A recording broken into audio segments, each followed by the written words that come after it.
할렐루야. 설교 외전을 시작합니다. 하나님 말씀 한 구절 읽고 또 시작하도록 하겠습니다. 이제 이사야서 63장 10절 또 11절 말씀 읽고 시작하겠습니다.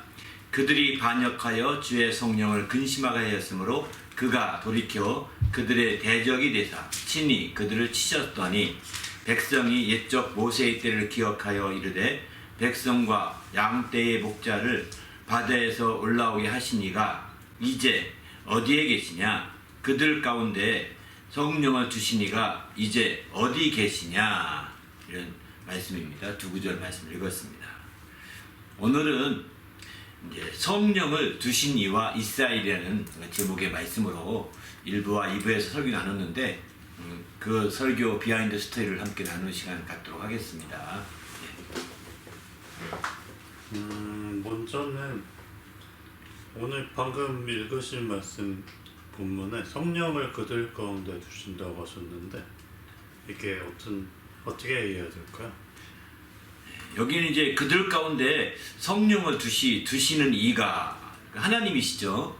성령을 그러니까 이스라엘 백성들을 이제 이 땅에서 이렇게 많이 이렇게 구원하시고 인도하실 때 바로 그들이 그냥 막연하게 된 것이 아니라 성령을 이제 그 이스라엘 가운데 두셔서 인도하셨다고 하는 내용이거든요. 어떤 분들은 여기 이제 그들 가운데 성령을 주셨다고 할 때 그들이라는 것은 어떤 지도자들 가운데라고 표현도 쓰는데 여기서 넓은 의미로 저는 생각했습니다. 이스라엘이라고 하는 넓은 의미로 이스라엘 백성들을 출애굽시켜서 또 광야에서 인도해 내실 때 그 무리들을 광야 교회라고 바로 사도행전에는 그렇게 표현하거든요. 바로 교회에 역사하시는 성령, 교회에 주셨던 성령처럼 바로 이런 교회에 역사하시는 성령으로 이스라엘 가운데 역사하시는 성령으로 이해하시는 게 좋을 것 같습니다. 그런데 여기 성령을 두셨다는 것은 이제 신약시대에 와서 성령이 임하여서 내주하는 것과 조금 차이를 두어야 됩니다. 성령을 주셨다는 것은 그저 하나의 외형적으로 외부적으로 두셨다고 하는 그런 개념으로 생각해보면 좋을 것 같습니다. 구약에서는. 반면에 신약에서도 이제 성령의 역사가 꼭 우리의 내주하시고 또 우리 가운데 임하신 것만으로 끝나는 것이 아니라 교회 가운데서 성령이 역사하시는 것도 있거든요. 그런 의미에서 요한계시록 같은 데 보게 되면 성령이 역사하셔서 이제 말씀하시는 것을 귀가 있는 자는 들을지어다 이렇게 말했거든요.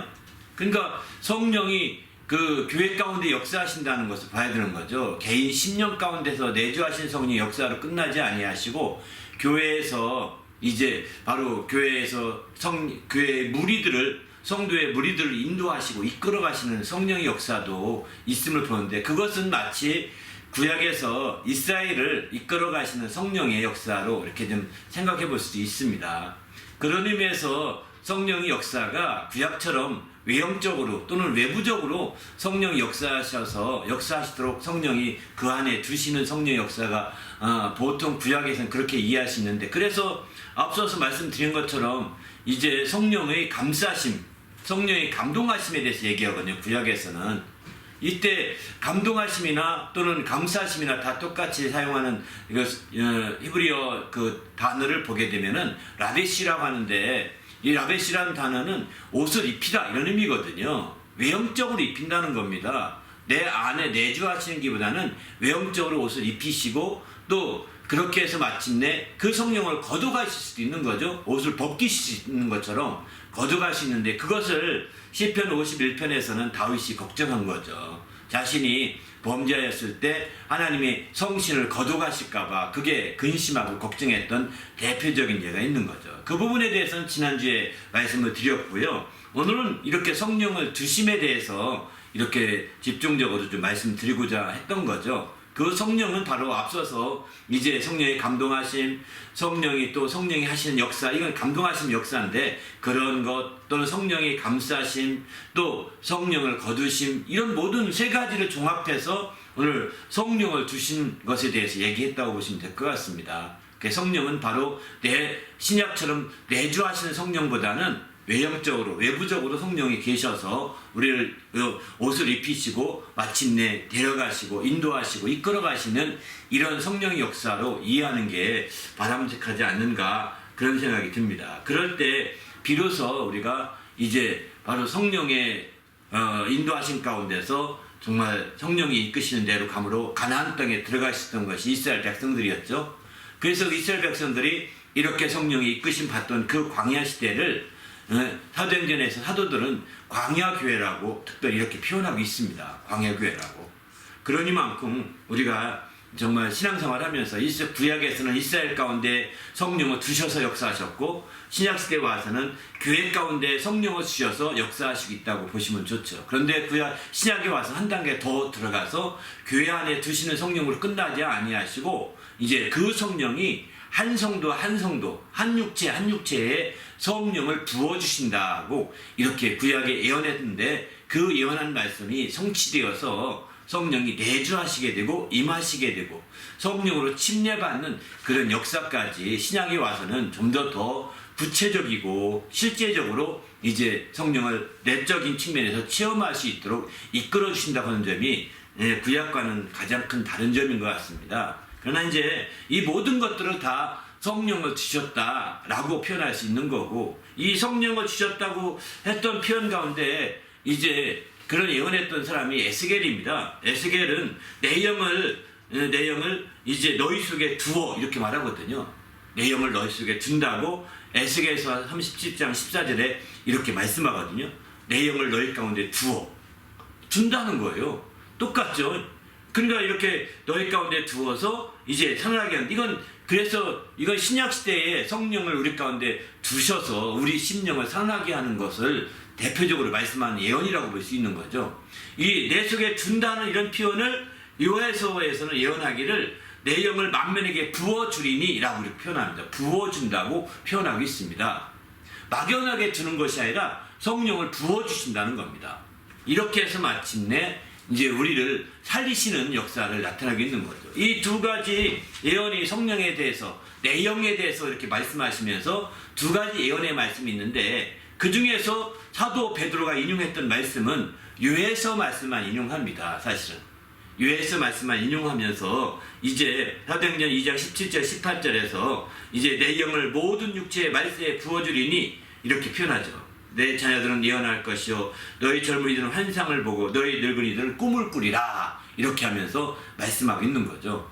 이렇게 해서 마침내 성령을 두신다는 것을 이제 요에서 말씀을 빌어서 성령을 부어준다 이렇게 말씀해서 구체적으로 성령이 우리의 심령 가운데 임하시고 내주하시는 그런 성령의 역사로까지 이제 말씀하셨던 거고 우리 주님은 그래서 이 성령을 받으라 이렇게 말씀하고 있는 겁니다. 성령을 받으라는 거예요. 성령을 우리 심령 가운데 임하시도록 성령을 받아들이라 이렇게 예수님은 말씀까지 하신 거죠. 이래서 마침내 성령이 두시는 일들이 완전히 더 구체화되고 있다는 것을 성경을 통해서 우리는 알 수 있습니다. 그러나 이제 구약 시대에서는 성령을 이제 두신다는 표현은 대부분이 외형적이고 외부적으로 마치 성령의 감사하심이나 감동하심이나 이렇게 해서 옷을 입히셨다가 또 성령의 인도함 받지 않고 성령을 따르지 않으면 성령 옷을 벗기듯이 걷어가시는 거예요. 이런 성령이 그렇게 될 수 있도록 성령을 주셨다가 회수하셨다가 이렇게 하시는 것을 구약에서는 보고 그래서 구약의 믿음의 사람들은 성령을 걷어가시는 것을 굉장히 두려워했던 거죠. 근데 신약에 와서는 그렇지 않습니다. 성령이 부어주시고 내주하시면서 다른 거죠. 그렇게 성령을 부어주신다는 것을 그렇게 이해하시면 좋을 것 같습니다. 할렐루야. 제가 설교 들으면서 이 말씀이 와닿았는데요. 구성의 날까지 우리를 인치셨다. 이걸 제가 이렇게 기도했었던 적이 있었는데 하나님의 것으로 나를 삼아달라고 그렇게 기도했을 때 성령의 역사하심을 경험한 것 같아요. 그래서 이 말씀을 따라갈 때 하나님의 것이라고 나도 모르게 그렇게 기도한 적이 있었는데 그렇게 하나님 말씀 따라간다고 할 때 그 말씀이 무슨 말씀인지 알 것 같아요. 네. 네. 그러니까 이게 그 구속의 날까지 인친다. 여기 에베소서 4장 30절에 보면 하나님의 성령을 근심하게 하지 말라. 그 안에서 너희가 구속의 날까지 인치심을 받았느니라 이러거든요. 그러니까 성령을 근심하게 하지 말라. 우리가 구속의 날까지 인치심을 받았다. 인치심을 받았다는 것은 성령으로 완전히 움직이지 않겠다는 뜻이거든요. 이 얘기는 바꿔 말하면 성령이 우리 가운데 임해서 떠나시지 않는 것을 말합니다. 성령이 우리 가운데 임매하셔서 떠나시지 아니하시고 이제 함께 하시는 거죠. 그러니까 다시 말해서 앞서서 조금 전에 설명했던 것처럼 이제 구약 시대는 성령이 두셔서 인쳤다면 떠날 수 없는 거잖아요. 막 이렇게 박혀 있으니까요. 그런데 바로 성령을 외형적인 면에서 두셨다고 이렇게 외부적인 면에 두셨다고 표현했던 것은 바로 성령이 떠나갈 수 있는 성령, 성령이 함께 하시다가 떠나갈 수 있는 성령임을 얘기하고 있는 것이죠. 쉽게 표현한다면. 그런데 신약시대에 와서는 성령으로 인쳤다. 성령으로 구원의 날까지 인쳤다는 것은 구원의 날까지 성령으로 떠나가지 하지 않는다. 한번 성령이 임하시게 되면 떠나지 아니하심을 여기서 말하고 있는 거거든요. 그러니까 바로 성령의 역사가 일시적인 것이 아니라는 겁니다. 비록 우리가 성령을 근심케 할지라도 바로 일시적으로 성령이 토라져가지고 떠나는 것이 아니라는 거예요. 왜냐하면 그때 성령은 우리 가운데 내주하셨기 때문입니다. 성령이 인쳤기 때문입니다. 성령으로 딱 붙어 막 찍어놨기 때문입니다. 그러니까 성령이 그렇게 인쳤기 때문에 떠나가지 아니하시는 거거든요. 아무리 내가 개차반 같은 신앙생활을 하더라도 성령이 떠나지 아니하시고 성령께서 온전히 이제 우리와 함께 하시는 거죠. 그래서 요한복음 14장 보게 되면 바로 성령이 임하시면 영원토록 함께 하겠다고 말씀하거든요. 이젠 너희를 고아와 같이 버려주지 않는다고 말씀하십니다. 고아처럼. 바로 성령이 임하시게 되면 고아처럼 버려주지 않는 거죠. 그러니까 신약시대 우리는 구약시대 성도들과 다르게 굉장히 축복된 겁니다. 같은 성령을 얘기하더라도 그 성령이 떠나가지 아니하는 성령, 바로 거두어갈 수 없는 성령, 더 나가서 인치어진 성령, 바로 영원히 함께 있는 성령, 이런 성령을 우리는 받은 겁니다. 그러니 얼마나 감사합니까? 구약시대 성도들은 떠나갈 수 있는 성령, 거두어갈 수 있는 성령, 옷을 성령으로 입혔다가 벗길 수 있는 성령, 이런 성령이셨거든요. 구약에서는. 그런데 주님이 오셔서 왜 그러면 구약에서는 그런 성령이 됐느냐? 그것은 바로 구약에서의 회개는 온전한 회개가 안 되었기 때문에 한계가 있었습니다. 구약에서의 회개는 일시적인 그때그때 회개해서 짐승의 피를 힘입어서 바로 이렇게 도움받고 회개하여 죄사함 받음으로 일시적인 죄사함이거든요. 왜냐하면 하나님의 아들이 오셔서 흘린 피가 없었기 때문입니다. 아직 흘리기 전이었기 때문입니다. 그냥 짐승의 피를 힘입어서 그때그때 일시적으로 회개하고 죄에서 자유함은 놓였지만 그러나 성령이 내주하기엔 환경이 역부족이었던 거죠. 상황이 역부족인 상태였던 거죠. 그러나 신약에 와서 성령이 내주하셨던 것은 하나님의 아들이 오셔서 회개하고 또 죄사함 받게 함으로 말미암아 완전히 이제 성령을 받을 수 있는 환경이 된 거예요. 성령을 그 심령에 모실 수 있는, 성전이 될 수 있는 여건이 된 겁니다. 그는 성령 역사에서 환경이 되므로, 그래서 주님이 성령을 받으라는 명령도 주님이 십자가에 달려 죽으셨다가 부활하기 전에는 그런 명령하신 적이 없습니다. 주님이 십자가에 부활하신 다음에 비로소 성령을 받으라고 이렇게 명령하신 거거든요. 성령이 우리 가운데 내주하도록 성령을 받으라 명령하신 것은 예수님께서 속죄를 다 이루신 다음에 하신 거거든요. 왜? 속죄의 역사가 전제가 됐기 때문입니다. 그래서 이제 속죄함을 힘입어서 예수 그리스도의 피로 속죄함 받은 성도 가운데 임한 성령은 이제 떠나가지 아니하시는 거죠. 그 성령은 영원토록 정말 함께 있는 것입니다. 여기 영원토록이라는 것은 구원의 날까지 함께 있는 거라고 봐야 되는 거죠. 구원의 날까지.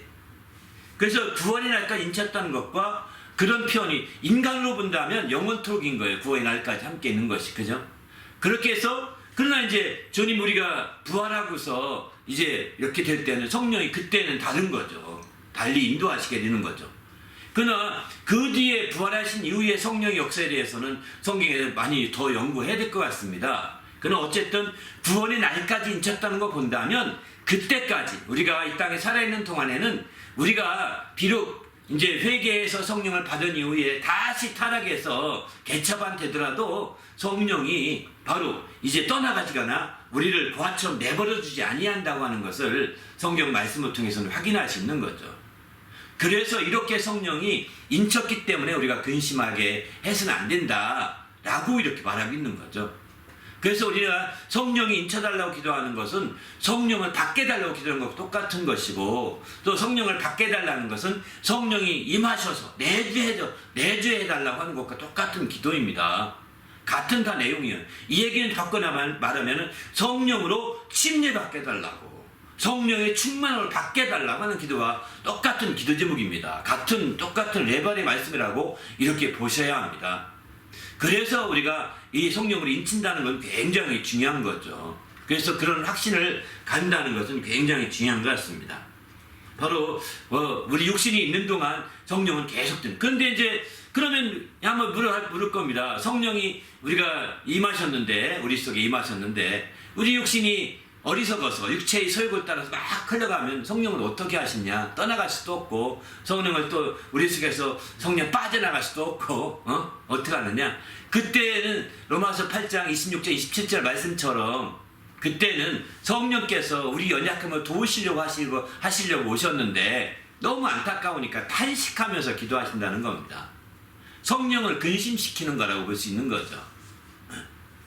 성령이 탄식하면서 기도하는 거예요. 성령이 탄식하면서 기도하시는데 바로 하나님께서는 성령의 생각을 관찰하시고 살피시는 하나님이시거든요. 그런 하나님이 성령이 정말 이렇게 탄식하면서 하나님 뜻대로 기도할 때 어떻게 역사하지 않으시겠어요? 그렇게 해서 또 성령께서 우리 가운데 내가 육체의 속도로 갈 때 성령께서 역사하시도록 하셔서 이제 말씀도 생각나게 하시고 기억나게 하시고 또 이제 들었던 것을 다시 정말 일으켜서 다시 알게 하시고 이렇게 해주시는 거예요. 우리 연약함을 안타까이 여기시고 탄식하면서 그렇게 하시는데, 그런 것들을 이제 싸그리 무시해버리면 그때의 성령이 기억나게 하실 때, 생각나게 하실 때, 또 들은 것을 또 우리가 성령께서 일으켜 주실 때 그 말씀을 따라서 내가 일어나야 되는데, 그 말씀에 순종해서 내가 따라가야 되는데 안 따라간다면 어떻게 될까요? 그게 바로 이제 성령을 근심하게 하는 거죠. 그게 성령을 무시하게 돼. 이렇게 성령을 무시하고 이렇게 근심하는 일을 계속 하게 되면 어떻게 되느냐? 결국은 성령이 더 안타깝게 탄식하는 것 뿐입니다. 어떻게 하냐? 그러나 구원의 날까지는 함께 있는 거죠. 구원의 날까지 성령이 그래도 함께 있으면서 더 이상 정말 지옥 가지 않으시도록 정말 끝까지 붙어주려고 하시는 거죠. 그런 측면에서 볼 때 성령이, 여러분이 탄식할지라도 성령을 받는 것은 굉장히 중요한 것 같습니다. 우리 속에서 내가 성령의 뜻대로 하지 못할지라도 어쨌든 성령을 받아서 성령의 사람으로 내가 살려고 한다는 것은 굉장히 중요하지 않는가, 그런 생각이 듭니다. 그렇게 멋지게 살았으면 좋겠습니다. 할렐루야.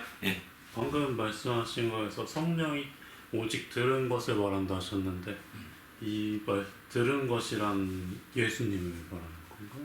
여기서는 이제 성령이 들은 것이라는 것은 이제 예수님의 말씀, 성경 말씀을 먼저 초점을 두면 좋을 것 같습니다. 우리가 교회에 나오면서 성경 말씀을 여러 모양으로 접하게 되죠. 예를 든다면 성경 말씀을 바로 이제 설교를 통해 들을 수도 있고, 성경을 통해 성경 말씀을 들을 수 있고, 또 성경 공부를 통해 성경 말씀을 들을 수 있고, 또 이렇게 유튜브나 다른 영상을 통해서도 성경 말씀을 들을 수 있거든요. 그런 말씀들이 정말 우리가 성경을 비록 외우지 않았을지라도 그렇게 들었던 말씀들을 기억나게 해주시는 거죠. 그런 말씀들이 생각나게 해주시는 거죠. 기억나고 생각나게 해주셔서 마침내 이제 성경 말씀을 통해서 그것을 기억나게 하시고 생각나게 해서 성령이 그것을 통해 말씀하신다고 보시면 돼요. 그러나 그런 것들을 초월해서 전혀 생소하게 말하지 않는다는 거예요. 이때 성령이 우리가 들은 것을 말씀하신다고 할 때 우리가 꼭 성령을 받아야만이 가능하냐? 아닌 것 같습니다. 성령을 받기 전에도 성령을 받아서 성령을 받은 증거로 어떤 성령의 은사가 나타나기 전이라 할지라도 바로 이렇게 성령이 들은 것을 기억나게 하고 생각나게 하시는 것은 있을 수 있는 거죠. 우리가 우연하게 어떻게 성령 한두 번 보고 쓱 지나갔는데 그게 어디 있는지도 모릅니다. 그런 말씀이 생각날 수도 있거든요. 기억나게 이렇게 성령이 할 수도 있고. 근데 성령은 아시거든. 이 사람이 그걸 겪었던 거 알거든요. 그걸 기억을 되살려서 들은 것을 또 말하는 거죠. 성령이 깨우쳐 주시는 거죠. 네? 들은 것을 말한다고 할 때 깨우쳐 주시는 겁니다. 그렇게 해서 마침내 이제 성령을 우리가 성령을 통해서 들을 수 있도록 길을 열어주시는 거죠. 저도 성령으로 말미암아 방언을 말하고 이런 은사가 나타나기 전에 제가 이제 사실 성령께서 그렇게 성경을 읽으면서 성경이 어디에 있는지도 모르는 말씀인데 제가 성경을 그때 한두 번 이렇게 읽었던 것 같아요. 읽었던 그 말씀이 생각이 나더라고요. 어디 있는지 모르는데 하나님의 사랑에서 끊어낼 수 없으리라. 이 말씀을 막 이렇게 들려지었어요. 그 말씀이 들려졌는데 그 말씀이 들려지면서 이렇게 환상이 열렸던 그런 경험이 있었거든요. 제가 성령 체험하기 전이었는데 성령을 받기 전이라고 생각했었어요. 그런데 이제 그럼에도 불구하고 그때도 기억나게 해주신 거 본다면 우리가 꼭 성령을 체험하고 성령의 침례를 받고 성령이 내주하시기 전이라 하더라도 성령으로 말미암아 어떤 은사가 나타나기 전이라 하더라도 성령이 이렇게 역사할 수 있다는 거예요. 그런 가능성을 열어놓으셔야 될 것 같아요. 나는 성경도 한 번밖에 안 받고 설교밖에 안 듣는데 나에게 무슨 뭐가 있겠어? 내게 뭐 특별히 어떤 게 있겠어? 라고 이렇게 말하는 것은 지혜가 아닌 것 같아요. 그렇게 단념하지 마시고 성령이 우리를 인도하고 계십니다. 내가 비록 성령으로 침략을 됐고 내가 비록 성령으로 성령이 임하여 내주하지 않았다 하더라도 우리가 성령이 인도하실 수 있는 거예요. 진리 가운데 인도하실 때 이렇게 성경의 말씀을 통해서 인도하시는 거죠. 성령이 스스로 기이한 걸 깨닫게 해서 한 것이 아니라 이런 말씀들을 통해서 기억나게 하시고 또 여러분이 존경하는 목사님 말씀을 통해서 기억날 수 있습니다. 그 목사님이 그때 그런 말씀하시는데 그 말씀이 그거였구나 이렇게 성령이 그때 깨우쳤구나 이렇게 생각할 수도 있는 거죠. 이렇게 성령이 깨우치고 기억나게 하거나 생각나게 하거나 또 들은 것들을 이렇게 깨우쳐 주실 때 우리는 어떻게 해야 되느냐? 그때 그 말씀을 붙들고 기도하셔야 합니다. 그래 이건 성령의 역사야 하고 한번 생각하고 지나가면 안 되고 그 말씀이 내게 이루어지게 해달라고 기도하셔야 되는 거예요. 그 말씀이 내게 그대로 정말 열매맺게 해달라고 기도하셔야 되는 겁니다. 그래서 그렇게 해서 성령이 기억나게 하시고 생각나게 하시고 또 이렇게 들은 것들을 깨우쳐 주실 때 바로 이제 그것을 귀히 여기고 존중히 여긴다는 사실을 알게 되면 성령이 또 그렇게 역사하시는 역사가 더 자주 될 수 있거든요. 더 빈도수가 더 자주 될 수 있거든요. 그렇게 되면 더 확실하게 성령의 인도함을 느낄 수 있는 거죠. 성령의 역사하심을 느낄 수 있는 거죠. 제가 사실은 그 설교 외전을 비하인드 스토리를 하자고 했던 가장 큰 이유도 바로 성령이 역사하신 것을 간증하고 싶었어요. 설교 중에 성령이 어떻게 역사했는지 설교를 준비하면서 성령이 어떻게 역사하셨는지 또 말씀을 깨닫게 하시고 깨우쳐 주시고 또 성령이 또 스스로 말씀하시지 아니하고 들은 것을 이렇게 기억나게 하시고 생각나게 하시는 것을 얘기하고 싶었어요. 그런데 설교에 이런 걸 다 담지 못합니다. 그래서 설교 외전을 통해서 그런 추가적으로 이렇게 비하인드 스토리 이런 얘기 해도 좋겠다. 그러면 설교를 준비하는 자들에게 좋은 도움을 줄 수 있겠구나 이런 생각이 들었고요. 더 나아가서는 일반 성도를 하더라도 이런 설교 외전을 들으면서 나도 그런 적 있었는데 그것을 인정하고 그것을 자꾸 나도 그렇다라고 고백하고 그걸 인정하고 또 그 말씀을 따라 자꾸 순종하면서 살게 되면 성령의 인도하심이 더 구체적으로 더 자주 일어나는 거죠. 이렇게 될 수 있기를 부탁드립니다. 할렐루야.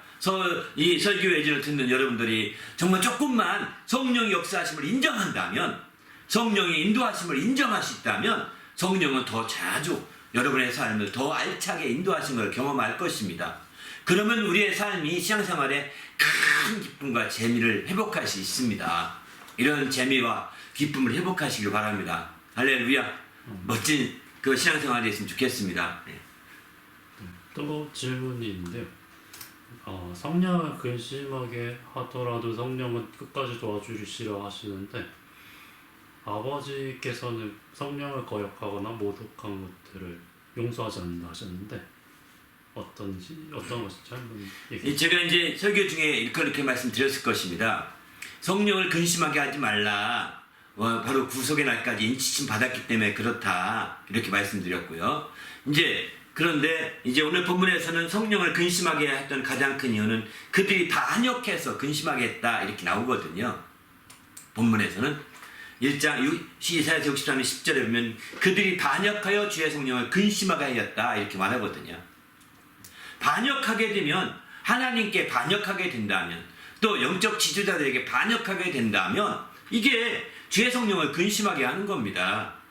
그러면 그가 돌이켜 그들의 대적이 되는 거거든요. 그래서 그들을 하나님이 치시는 거거든요. 왜? 성령을 근심케 한 자들을 치신다고 그렇게 말씀하지 않습니까? 근데 신약에서 본다면 성령을 근심하게 하지 말라. 구속의 날까지 인침을 받았다라고 이제 근심하게 하지 말아야 할 이유를 그렇게 설명하고 있는 거죠.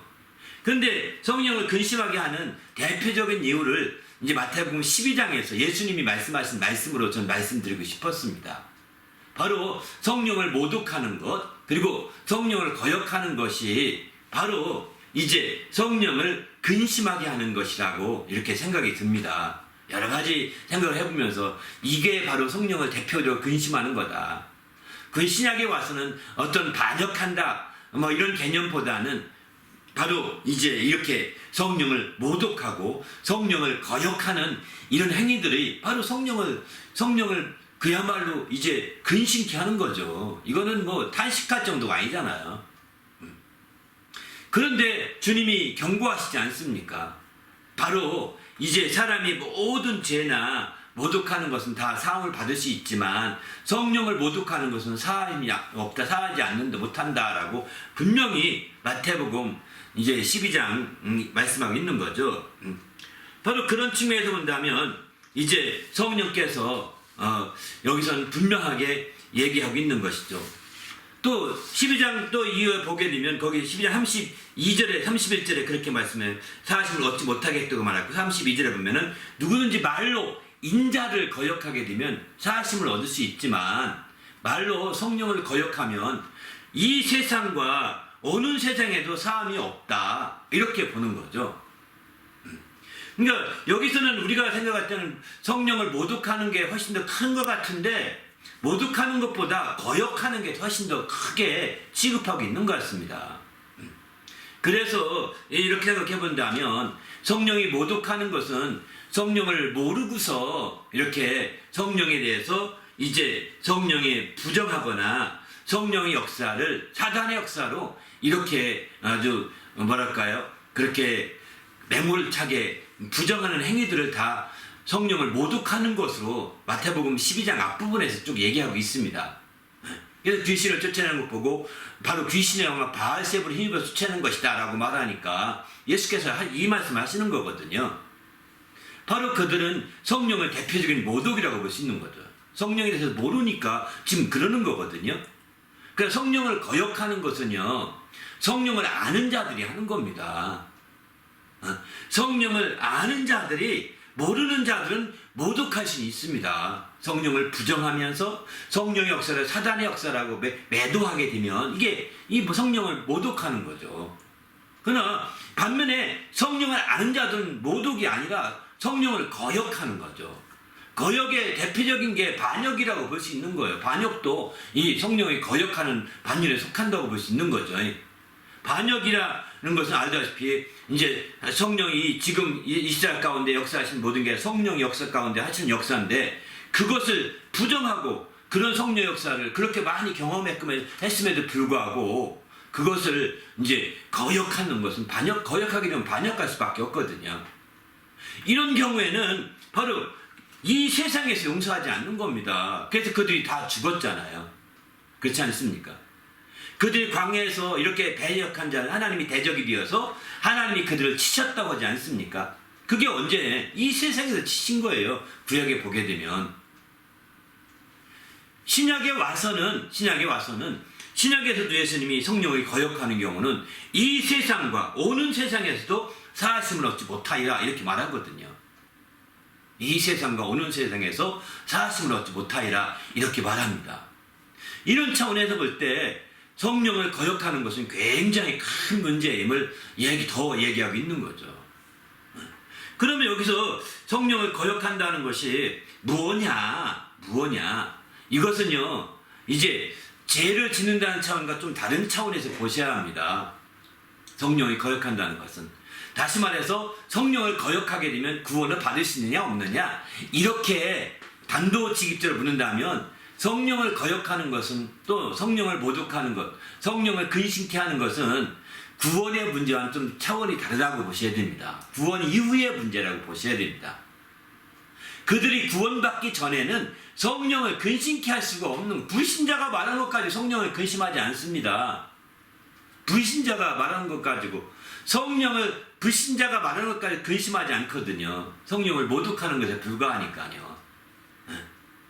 그러니까 성령을 근심케 하는 일들은요, 그래서 우리가 알다시피 이제 이것은 구원의 문제와 다르게 구원받느냐 아니냐는 그 기준은 성령이 아니라 예수 그리스도이십니다. 예수 그리스도를 믿으면 구원받게 되고 예수 그리스도를 믿지 않으면 구원받지 않는 거죠. 구원받는 자들에게 이제 성령에 대해서 주님이 말씀하신 것이잖아요. 또 이렇게 믿음을 가진 자들에게 성령이 함께 역사해 주시는 것이잖아요. 구약시대에는. 그러니까 믿음이 있어서 성령 역사하는 거지 믿음이 없으면 성령 역사할 수 없는 거예요. 그 믿음이 없이 성령에 대해서 부정하고 믿음이 없이 성령에 대해서 이제 막 모독하는 것이 이게 모독이라고 볼 수 있는 거죠. 알지도 못하면서 깝죽대는 거죠. 다. 그렇지 않습니까? 이런 것들은 사심이 없겠지만 그러나 성령에 대한 모독은 성령이 깝죽대고 이러는 것들은요, 예수 믿더라도 이런 것들은 행한 대로 갚아주겠다는 겁니다. 행한 대로 갚아주겠다는 거예요. 반면에 성령을 거역하는 것은 성령을 아는 자들, 곧 예수를 확실히 믿고 성령을 아는 자들이 성령을 한번 받고 성령의 비침을 얻고 이제 성령의 권능을 맛보고 이제 바로 타락하는 자들, 이런 자들이 성령을 거역하기 쉬운 거죠. 이렇게 성령을 거역하는 자들은 금생과 내세에 사하심이 없다는 거예요. 금생에도 그들이 다 이제 행한 대로 갚아주신다는 겁니다. 내세에도 갚아주신다는 거예요. 이런 성령의 거역함 가운데 대표적인 것이 이제 오늘 읽었던 이사야서 63장 10절의 말씀처럼 반역하는 거거든요. 그리고 반역하는 자들은 이 세상에서 행한 대로 갚아주신 역사가 나타나지 않습니까? 그들이 구원받지 못한다, 광야에서 죽었던 자들이 구원받지 못한다, 아닙니다. 그들도 이스라엘 백성들의 그들도 믿음을 가진 자들은 구원할 수 있는 거죠.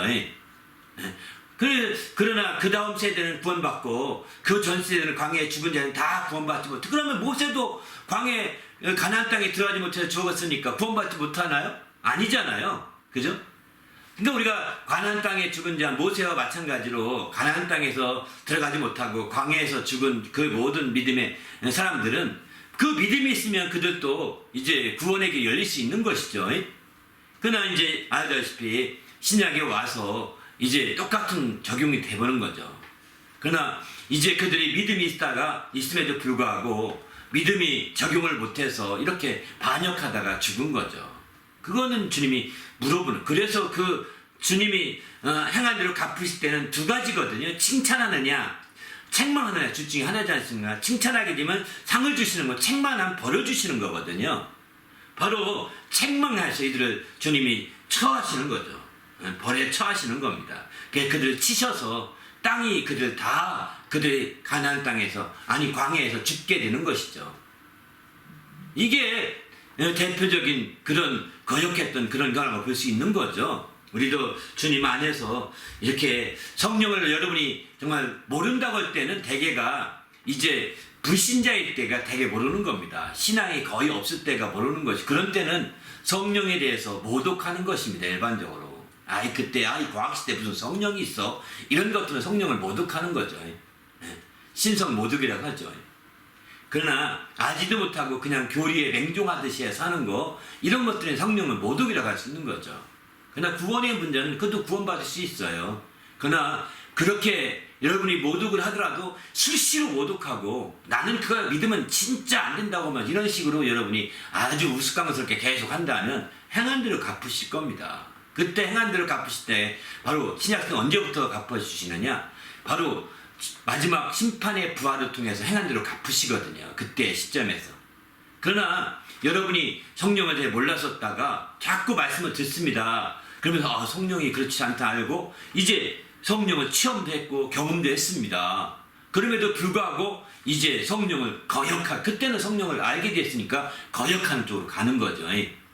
이렇게 성령을 거역하는 쪽으로 가서 나는 과학을 믿어. 나는 그렇게 안 믿어. 우리 교리대로 나는 21세기에 성령이 없다고 생각해.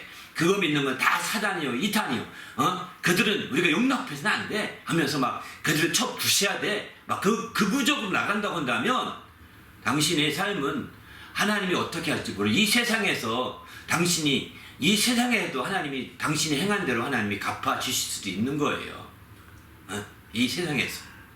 바로 반역한 자들을 하나님이 치셨듯이 광야에서 당신은 구원을 받을 것입니다. 당신이 그렇게 극단적으로 정말 말씀도 아니고 자신의 신념을 가지고 살게 되면 하나님이 이 세상에도 치실 수 있어요. 반역한 자처럼 광야에서 죽는 거죠.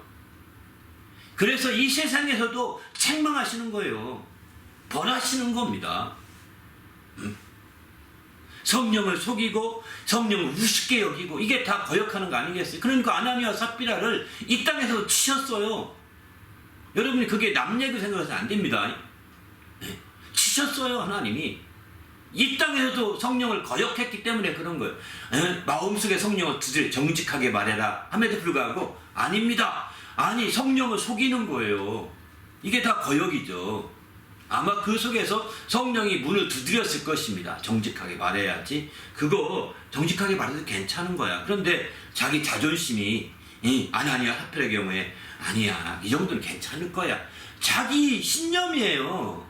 성경 말씀을 따라 하는 게 아니잖아요. 그렇게 되니까 어떻게 될까요? 너는 성령을 속였구나 이렇게 말하잖아요. 그러니까 그 즉석에서 그의 혼이 떠나게 된다고요. 하나님이 치신 거예요. 벌하신 거예요. 그러면 아나니아 삽비라는 구원받지 못했냐? 저는 구원은 받을 것입니다.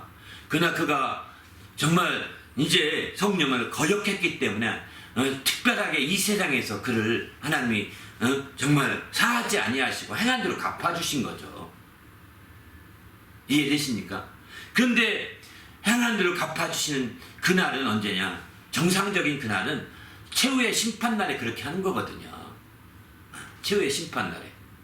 그때까지 유보하시는데 또 회개할 기회도 주시는데 때로는 그렇게 않을 수도 있다는 거예요. 그래서 정신 차려야 됩니다. 그냥 아나니아 삽비라처럼 해도 정신 차려야 됩니다. 그렇게 해도 된다고 하는 생각은 없으면 안 됩니다.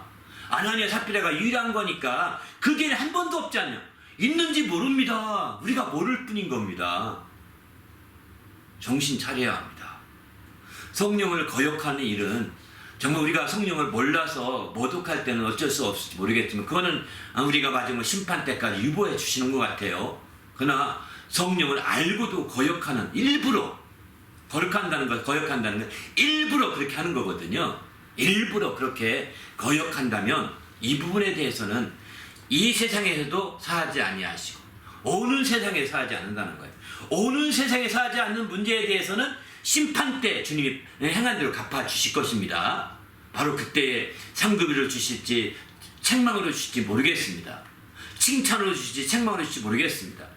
그러나 어떻게 하실지 모르겠지만 그러나 이 세상에 이렇게 일부러 성령을 거역하게 되면 이 세상에서도 당신에게 먼저 사하지 아니하시고 하나님께서 갚아주실 수 있다는 거예요. 그런 대표적인 예가 오늘 나온 이사야서 63장 10절 말씀 반역했던 경우나 아나니와 삽비라처럼 성령을 일부러 속이는 경우에 그럴 수가 있는 거죠. 이제 삽비라도 그렇게 둘이 작당한 거 아니겠습니까? 둘이 그런 말 아는 거 같으면 삽비라는 다르게 말할 수 있을 거거든요.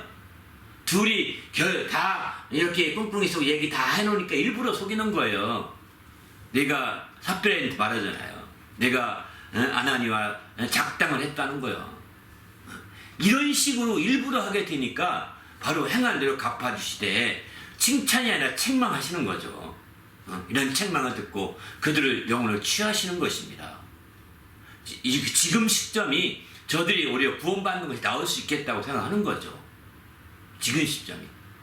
오히려 내버려 둔다면 오히려 더 악하게 되어서 그것보다는 지금이 낫겠다. 하나님이 보시고 지금 그의 영혼을 취하시는 거예요. 여러분 정신 차려야 됩니다. 이거 경고입니다. 예수님께서. 이건 저 다른 사도들이 가르친 말씀이 아니라 예수님이 가르친 말씀입니다. 물론 여러분이 제가 해석했던 해석처럼 생각하지 않을 수도 있을 것입니다. 그러나 여러분이 그 생각하지 않으시면 않으신 대로 행하셔야 됩니다. 그러나 주님 앞에서 정말 판단받을 때 생각해서 어떻게 하는 게 좋은지 우리가 깨어있어야 되겠다 이런 생각이 듭니다. 할렐루야. 정말 주님 안에서 새롭게 되시길 부탁드립니다. 그렇다면 저희들이 예를 들어서 인생의 갈림길에 있을 때 기도를 하는 건 중요한 거겠네요. 그렇죠. 그런 점에서. 예. 그러니까 이거 우리가 범사에 우리가 어떤 문제를 A냐 B냐 선택할 때에 기도는 굉장히 중요한 거예요. 기도가 중요한데 그때에 A냐 B냐 선택하며 갈림길을 선택하면서 성령의 인도를 받으면 두려워할 게 없는 거거든요. 성령은 진리 가운데로 인도하신다고 했으니까 모든 진리 가운데로 인도하신다고 했으니까 두려울 게 없는데 여러분이 갈림길에서 고민하는 가장 큰 이유가 있다면 성령의 인도를 받지 않고 있다는 뜻이기도 합니다. A가 좋을까? B가 좋을까? A가 하면 이게 좋은데 B가 하면 이게 좋은데 어떤 게 더 좋을까? 어떻게 하면 될까? 이렇게 아마 여러분 고민을 많이 할 겁니다. 여러분이 계산할 때는 하나님을 두고 계산하지 않잖아요. 하나님의 그 유익을 두고 계산하지 않잖아요. 사람의 유익에 초점 둔 계산이잖아요. 사람에게 초점 둔 계산이잖아요. 그러니까 사람에게 초점 둔 계산이다 보니까 이럴 땐 A가 좋은 것 같고 어떤 때 이럴 때 B가 좋은 것 같고 이렇게 해서 고민하는 거예요. 갈림길에서. 그러나 성령은 그런 때 진리로 인도하시니까 참된 진리라는 것은 참된 것으로 인도하시니까 고민하지 않게 하는 거예요. 성령은 고민할 필요가 없는 거예요. 비로소 성령은 더구나 진리 가운데 인도하실 때 장래의 일을 너희가 알리신다고까지 말씀하시잖아요. 요한복음 16장 31절에 보게 되면은 바로 장래일까지 16장 13절이네요. 13절에 보게 되면 장래일까지 알리신다고 이렇게 말씀하셨는데 바로 이렇기 때문에 성령이 진리 가운데 인도하시고 장래일까지 안내하시니 고민할 게 없는 거죠. 그저 내게 맡긴 일에 충성하는 겁니다. 여러분이 그렇게 함에도 불구하고 시간이 많다. 그 시간이 많을 때 여러분이 어떻게 하냐가 중요한 거예요. 허튼 일 하면 안 됩니다. 시간이 많을 때 허튼 일 하지 마시고 시간이 많으니까 신문도 하루 종일 보고 또 시간이 많으니까 유튜브도 하루 종일 보고 또 몇 개 정말 그 이력서 보낸 다음에 몇 군데 이렇게 넣은 다음에 또 하루 종일 놀고 잠 실컷 자고 이렇게 보내는 것은 진리 가운데 인도받는 방식이 아닙니다. 인도받는 것이 아니에요. 그때에 오히려 그렇게 하려면 여러분이 거기에서 주님께 그걸 맡긴다고 한다면 제3의 일을 하셔야 됩니다. 제3의 일을. 여러분의 A냐 B냐를 맡겨놓고 정말 앞으로 달려나가야 되는 거거든요. 제3의 하나님의 관심 끄는 일을 하셔야 되는 거거든요. 제가 어떤 분이 이제 그런 얘기를 하시더라고. 자기 집에 부도 나기 직전이 납니다. 나중에 간증하는 거 들었는데 제가 섬기던 어떤 교회 집사님이신 이분이 사진관을 했는데 2천만 원인가 3천만 원인가 돈이 딱 막혀서 어제 빌릴 데도 없더라는 거예요. 그래서 이 새벽기도 나와서 막 기도하고 이제 집에 가면 그 기도밖에 그 생각밖에 안 나니까 안 되겠다 생각해서 그 사람이 이제 나는 모르겠다. 하나님 그건 하나님께 맡깁니다. 나는 이제 나가서 전도하겠습니다. 막 전도. 때마침 이제 헌신기도 헌신예배 드릴 때에서 막 전도한다고 막 전도하고 막 사람들 따라다니고 막 자 이렇게 기도하고 했더니 그렇게 헌신예배가 확 지나가 버린 거예요. 헌신예배 준비하면서 한동안에 또 기도는 매번 세 번마다 부르짖고 기도한 거죠. 집에 가서 또 기도한 거죠. 왜? 하루 종일 기도할 수는 없잖아요. 이게 기도하기 그런 문제를 하루 종일 기도하기 어렵거든요. 그런 갈등하는 문제, A냐 B냐 결정하는 문제, 부도를 막아달라는 문제, 육신의 이런 유익을 구하는 문제를 가지고서는 하루 종일 기도하기 어려워요. 아무리 기도를 잘해도. 그러니까 그때는 막 그냥 한번 기도하고 딱 맡겨놓고 또 나가서 막 하는 찬양을 하루 종일 하든가 성경을 막 큰 소리, 왜 잡념에 들지 않도록 큰 소리 읽든가 막 이렇게 전도를 하루 종일 하든가 그리고 돌아와서 밥 먹고 팍 자든가 그리고 이제 또 틈나면 또 기도하고 이렇게 반복하는 거죠. 맡겨놓고. 그러면 여러분의 길이 열릴 거예요. 저는 그분이 헌신이 매끈했을 때 하나님 진짜 기가 막히게 2천만 원이 다 해결해서 부도나지 않았다고 얘기하더라고요. 정말 저는 그 얘기 들으면서 야 그분이 간증은 진짜 꿈인 것 같아요. 꿈인 간증 같은 게. 근데 잘 아는 분인데 꿈이니까 거짓말할 리가 없잖아요. 똑같습니다. 진로의 문제도 같은 것 같습니다. 성령이 인도하신다고 한다면 여러분이 성령이 인도하시도록 하려고 한다면 성령이 역사하도록 내가 거룩해지는 일을 해야 합니다. 성령이 역사하려면 거룩한 환경이 돼야 되는 거거든요. 그러니까 내가 회개부터 하면서 거룩한 일에 참여하는 것입니다. 찬양을 하든 기도를 하든 또 말씀을 읽든 성경 공부를 하든 어디 가서 막 함께 막 간구하고 함께 전도를 하든 거룩한 일에 참여하면 거룩한 환경이 되지 않겠습니까? 그러면 그 사람은 성령이 필요할 때는 인도하시는 거예요. 필요한 대로. 그래서 아까 말씀드린 것처럼 들었던 것을 기억나게 하시고 깨우쳐 줄 수 있는 것이고요. 그러면 그 말씀 듣고 아멘 하고 막 감사하며 나가는 거죠. 또 그죠? 응답 받을 때까지요. 그러니까 우리는 그렇게 성령 인도를 받지 아니하고 임의로 계획으로 이제 진로를 인도받으려고 하거나 그런 어려움을 이렇게 인도받으려고 하기 때문에 이제 어려워지는 거죠. 사실은 우리가 주님 안에서 그렇게 안 될 수 있도록 정말 성령의 인도를 받으시길 바랍니다. 그럼 성령은 반드시 진리 가운데로 정말 가장 진리라는 건 가장 좋은 것으로 이런 뜻이거든요.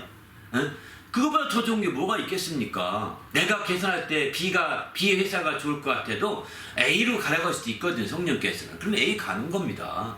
내 계획이 아니라.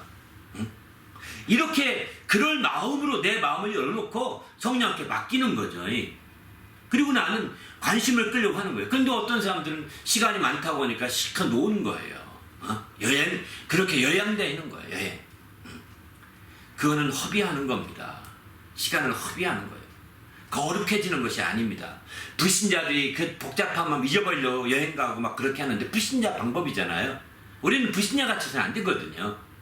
바로 우리가 거룩한 방법을 취해야 되는 거죠. 그래서 정말 시간을 잘 보내는 게 인도함 받는 절호의 방식이에요. 왜 나는 응답 안 하지? 왜 나는 응답 안 하지? 당신은 성령의 역사할 환경을 만들지 못하고 있는 겁니다. 성령의 역사할 환경을 조성하지 못하고 있는 거예요. 그러니까 정말 나태하고 게으르고 이렇게 악한 환경 가운데 처해 있으면서 왜 성령이 날 인도 안 하지? 나도 하나님이 자녀인데 왜 나한테 응답 안 하지? 이렇게 하고 있는 겁니다. 하나님은 악한 환경 가운데 악하고 게으른 그 나태한 그런 환경 가운데서는 역사하지 않으시는 거예요. 역사하실 수가 없어요. 그래서 그런 가운데서 우리가 하나님의 진로를 구하고 갈림께서 어떻게 하면 좋은지를 구하는 것은 정말 지혜가 아니에요. 그때는 빨리 회개하고 정리하고 그 다음에 거룩한 환경을 만들어 가야 됩니다. 거룩한 환경. 그러면 성령으로 하나님이 인도하시게 되는 거죠. 그런 인도를 한두 번 받으시면요 당신의 삶은 변화될 것입니다. 우리의 모든 삶은 확실하게 신앙생활에 재미를 느낄 것입니다. 그 재미를 느끼면 하지 말라고 하더라도 내 일평생 나는 죽더라도 허진하겠습니다. 이렇게 나오게 된다고. 재미를 느끼게 됩니다. 재미가 없으니까 내 이렇게 내가 나중에 굶어 죽을지도 모르겠다는 생각 때문에 못하는 겁니다. 뭐든지. 우리는 주님 앞에서 철저하게 하나님 말씀을 통해서 이렇게 새롭게 중심을 다지시고 나아갈 수 있길 부탁드립니다. 할렐루야. 그래서 주님의 인도하심을 보시길 바랍니다. 성령이, 저는 지금까지 제 삶이 이와 지금 말씀처럼 성령이 인도하셔서 온 거라고 저는 확신합니다. 그것 때문에 정말 지금까지도 여기까지 캐나다까지 왔고요. 캐나다 올 때도 제 돈 한 푼 안 들여왔습니다. 제 돈 한 푼 안 들여왔고요. 제가 제 돈 들여서 이집트 산 것이 아닙니다. 하나님께서 다 모아주셨고 이렇게 해서 이 선교관도 구입하게 됐고 지금 이렇게 여기 살게 된 거죠. 제 능력으로 한 것이 아니라고 저는 너무나 잘 알고 있습니다. 하나님은 지금도 역사하십니다. 성령은 지금도 진리 가운데 역사하십니다. 우리가 두려워할 것 없이 성령이 역사하시는 환경을 만드십시다. 할렐루야. 그 환경의 첫 번째 길은 회개하는 것입니다. 그래서 마침내 각각 돌이켜서 제 역시함을 받는 것이고, 그리고 그 거룩한 환경을 유지하기 위해서 기도하든지 말씀을 대하든지 또 찬양을 하든지 전도하든지 이렇게 해나가는 거죠. 그 환경을 유지하면 몇 날이 못 뛰어서 응답하실 거라고 저는 확신합니다. 몇 날이 못 뛰어서. 바로 그렇게 열심히 했던 사도들은 열흘 만에 성령을 받았잖아요. 응답을 받았잖아요. 열흘 만에. 우리도 정말 진지하게 이렇게 열흘만, 어쩌면 열흘만 헌신한다면 열흘 내에 어쩌면 응답 받을 수도 있지 않을까. 그 열흘이라는 기간이 굉장히 중요하지 않을까 이런 생각이 들어요. 열흘만 24시간 주의 뜻대로 살아보는 겁니다. 글쎄요, 저는 이게 정답이라고 말씀드리기 않는데 사도들이 했던 것처럼 한번 시도해보라고 권하고 싶어요. 그렇게 해본다면 하나님께서 여러분의 길에 분명히 성령의 인도하심을 느낄 수 있도록 무엇인가 말씀을 기억나게 하시고 생각나게 하시고 깨우쳐 주시든, 아니면 장래일을 여러분이 알려주시되 여러분이 환상을 보든 꿈을 꾸든 어쨌든 알려주실 거예요. 이게 옳은 길이다, 이렇게 하는 것이 합당하겠다, 이게 좋겠다 라고 결론을 내릴 수 있도록 가이드해 주실 거라고 생각합니다. 그래서 마침내 진리 가운데 나갈 수 있도록 길을 열어주지 않겠는가, 저는 그렇게 생각합니다. 그러나 열흘이라는 기간은 절대적인 기준은 아닙니다. 성경의 사도들이 열흘 동안 기도해서 그 성령의 놀라운 역사를 그들이 체험하지 않았습니까? 그래서 제가 열흘이라는 말씀 드리는 거지, 열흘보다 더 나갈 수도 있어요. 그러나 어쨌든 더 나가든 덜 나가든 우리는 성령이 역사할 수 있는 환경을 만든다면 성령은 그만큼 역사할 수가 있는 거죠. 그래야 성령께서 이끌어주지 않겠습니까? 성령이 역사할 수 있는 환경을 만들어 보십시오. 그러면 여러분의 그 모든 인도하심에 더 놀라운 역사가 이루어질 것입니다. 할렐루야. 네. 그 아나니아도 장래일을 성령에게 구했다라면은 피했지 않았어요? 그렇죠. 저도 그렇게 생각합니다. 아나니아는 자기 생각이 더 굳었던 것 같습니다. 부인하고 말했던 것이 묘하게 공교롭게 딱 짰잖아요. 짠 것 같아요. 그렇게 안 하고서는 다른 성령 인도하시면, 부부라도 성령 인도하시면 다를 수 있거든요. 미리 사전에 얘기하지 않았더라면 그렇게 똑같이 안 나올 수 있거든요. 근데 네, 각각 성령이 다르게 역사할 수 있으니까요. 근데 그들은 짰고 그 생각을 먼저 앞세웠던 거죠. 아나니아도 그렇게 앞장 세웠고 또 삽비라도 그렇게 앞장 세웠던 것이 아닐까 이런 생각이 들어요. 그러다 보니까 이제 그것은 일부러 속인 거니까 성령을 거역한 것이고, 하나님이 본보기로 한 모델로 이제 그의 영혼을 이 세상에 있을 때 그의 정말 성령을 거역한 것을 사하지 아니하시고 그를 치신 것이 아닐까 이런 생각이 듭니다. 방금 전에 또 말씀하셨고 항상 하시는 말씀이지만 성령의 감동하심을 항상 얘기하시는데, 이번 4개월 준비하시면서 특별히 감동하셨던 부분이 어떤 부분이세요? 저는 뭐 이번에도 저는 뭐 이제 많은 부분에서 성령이 이렇게 해주셨는데, 그 특별히 이제 그 성령이 근심하게 한다고 할 때 성령의 거역과 모독에 대해서 많이 기도했는데 이 부분을 좀 많이 깨닫게 해주신 것 같아요. 이 부분에 대해서 1부 예배 설교, 2부 예배 설교보다 또 3부 예배 설교가 또 3번 지금 설교 외전에서도 좀 생각나게 좀 더 구체적으로 해주셨거든요. 점점 더 구체적으로 자꾸 해주시는 걸 느끼거든요. 이렇게 1부 예배 설교에서는 그저 이렇게 성령을 근심하게 하는 것은 모독하는 경우, 거역하는 경우로 이렇게만 얘기했습니다. 근데 그렇게 하고서 다 나서 이제 올라가서 생각하는데 이제 생각나게 성령이 감동해 주셔서 깨닫게 해주신 것은 성령을 모독하는 것은 성령을 모르고 하는 것이겠구나. 이렇게 성령이 이렇게 탁 올라가면서 이렇게 마치고 올라가면서 그 생각이 들더라고요. 반면에 성령을 거역하는 경우는 알고 일부러 하는 거구나. 이런 생각이 들더라고요. 그렇게 들었고요. 그렇게 해서 2부 설교는 막 그렇게 설교했죠. 설교했는데 이제 그 구체적인 예를 많이 들지 못했는데 이제 오늘 지금 여기서 좀 설교 외전에서 지금 설교하면서는 구체적으로 이제 그 얘기를 더 깊이 있게 더 얘기할 수 있어서 감사했어요. 성령의 어쩌면 그 모독하는 경우는 불신자라든가 성령을 예수를 믿음을 갖지 못한 자라든가 성령을 진짜 모르는 자들이 하는 경우에 대해서는 정말 이렇게 모독하여 성령을 모독하는 경우인데 이것에 대해서는 최후의 심판 때 이렇게 할 수 있겠다. 이렇게 정리했죠.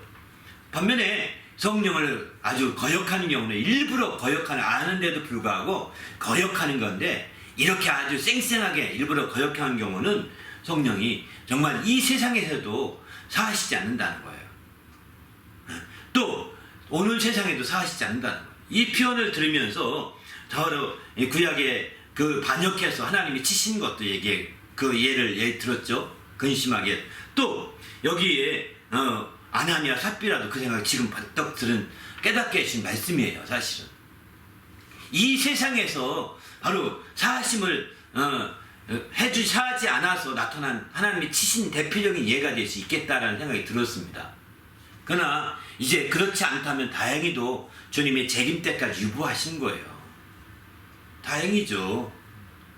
그러나 그때 내가 성령의 일부러 거역한 일에 대해서 일부러 속인 일에 대해서 성령은 반드시 성령의 그 거역한 일에 대해서는 사하지 아니하시고 반드시 거기에 대해 칭찬하든가 책망하든가 한다는 거예요. 만약에 거역한 것이 있다면 칭찬보다는 책망이 많을 것입니다. 성령에 대해서 순종한 자들은 칭찬하여서 상을 주시겠지만 성령을 거역한 자들에 대해서는 책망하시면서 벌을 주시는 거죠.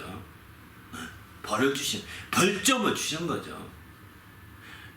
그 벌은 지옥 가는 벌은 아닙니다. 마이너스 점수를 준다는 것입니다. 바로 이렇게 이런 얘기를 구체적으로 이제 이게 정말 감사해요. 제가 자꾸 이렇게 얘기하고자 했던 것도 이렇게 성령의 역사가 쌩쌩하게 역사하고 있는 거예요. 이번 설교 2번 하고 3번째 설교 외전까지 보면서도 성령이 계속 역사하고 있는 겁니다. 저 혼자의 생각으로 지금 막 밀어붙이는 게 아닙니다. 그렇게 생각이 들 때, 기억나게 하실 때, 이건 성령의 역사다 생각이 드니까 더 담대하게 전하게 되는 거죠. 우리도 믿음 안에서 정말 그렇게 멋진 성도가 됐으면 좋겠습니다. 사실은 설교 외전을 하고 싶었던 것은 그런 것을 여러분에게 쌩쌩하게 간증하고 싶었던 거예요. 앞서서 말씀드렸지만 여러분도 그렇게 될 수 있습니다. 설교하는 자만이 아니라 일상생활에서도 우리가 하나님 말씀을 통해서 산다면 얼마든지 그렇게 될 수 있는 거죠. 이렇게 멋진 그런 삶이 되었으면 좋겠습니다. 할렐루야. 그 외에 얘기하지 못하셨던 부분들이 또 있으신가요?